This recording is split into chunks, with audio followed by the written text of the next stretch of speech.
नमस्कार मंडळी. तुळशी वृंदावन घेऊन माथ्यावरी चालली ही वारी विठ्ठलाच्या दारी. आपल्या महाराष्ट्राची आध्यात्मिक आणि सांस्कृतिक ओळख म्हणजे वारी. वारी म्हणजे पंढरपूरच्या दिशेने चाललेली यात्रा नव्हे, तर संतांची शिकवण आणि विठ्ठल भक्तीत विलीन होण्याची वाटचाल आहे. आपलं सरकार वारी आणि वारकऱ्यांसाठी विविध उपक्रम राबवत आहे. मोबाईल शौचालयांचा प्रकल्प वारकऱ्यांच्या मदतीने यशस्वी झाला. आता या वर्षापासून माझी वारी माझा संकल्प हे अभियान सुरू करत आहोत. आपल्या श्रद्धेला कृतीत उतरवणं हा या अभियानामागचा हेतू आहे. विठ्ठल भक्ती केवळ नामस्मरणापुरती मर्यादित न ठेवता तिला सेवा, त्याग, संवर्धन आणि सामाजिक जाणीव देण्यासाठी हे अभियान आहे. यामध्ये नित्यसेवा, गोसेवा आणि वृक्षसेवा असे 3 संकल्प आहेत.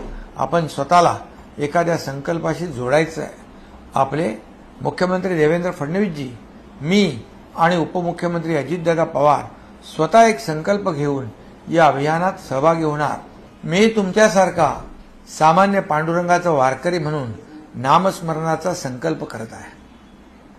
कारण माझ्यासाठी हा केवळ संकल्प नाही, तर विठू माऊलीच्या चरणी अर्पण केलेला प्रेमाचा, निष्ठेचा आणि भक्तीचा ध्यास आहे.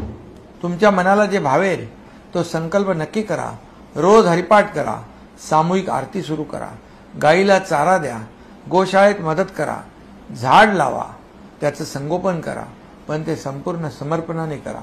संत तुकाराम महाराजांनी म्हटलंय, परोपकारा जिव्हाळा तोची पंढरीचा बाळा. त्यामुळे चला यावर्षी विठ्ठलाच्या आशीर्वादाने आणि संकल्पाच्या माध्यमातून एक पवित्र परिवर्तन घडूया. बोला पुंडलिक वरदा हरी विठ्ठल. श्री ज्ञानदेव तुकाराम पंढरीनाथ महाराज की जय. राम कृष्ण हरी.